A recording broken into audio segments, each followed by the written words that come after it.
Who's familiar with the one hand down rule? Who's not? Okay, the one hand down rule isn't a rule specifically in the book, but it does dictate what is in and what is out. Okay, and one hand being out of bounds means I'm still in bounds. Okay, as far as I'm aware, that extends to basically the majority of the arm, to about here, because thereafter that's a shoulder, therefore not an arm. So the rule of thumb that I am advised by with my rev crews is that if they can see daylight, you're good. So what that looks like is, let's say this is a line, that is still in, because there's daylight. That's out. Okay? With me on that? Right. One hand down relies on reflex and deception. Okay? Can we back up a bit?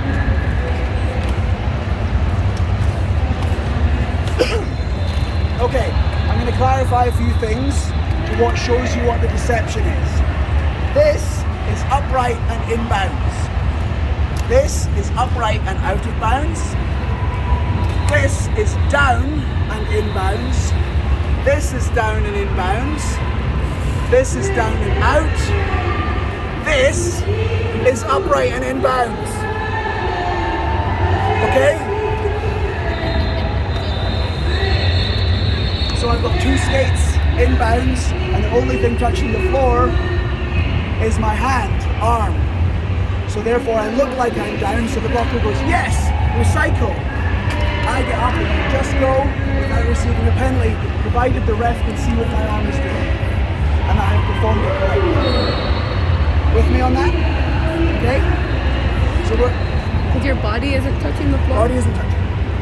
Okay? My chest isn't touching my arm at all. I'm putting one arm and the other arm here, because then that is not one arm. I don't do this, because then my fingers touch and that is technically a hand. So I go to middle, so that's one arm, but now I have two shoulders worth of stability and strength to get up. Okay? So it's hand or forearm in here, but we're going to get to this because this is hard, right? We're going to build this up. Okay, so rules of thumb. Rules of thumb. If I go out of bounds, I always want to try and make a tripod.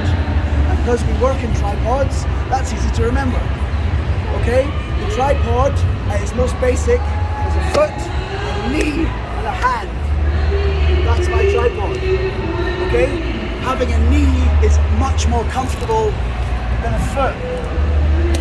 That is also more deceptive than that. So we're going to try and use a knee if we can. It's always the same hand and same knee. Because if it's not, it's that, which is obvious and uncomfortable. Okay? So if it's inside line, left hand, left knee, right foot. If it's outside line, right hand, right knee, left foot. Simple as that. Easy to get up, slightly deceptive, comfortable to be in. With me on that? So we're going to do some laps, practicing that reflex, which looks like this. We're going to skate, drop,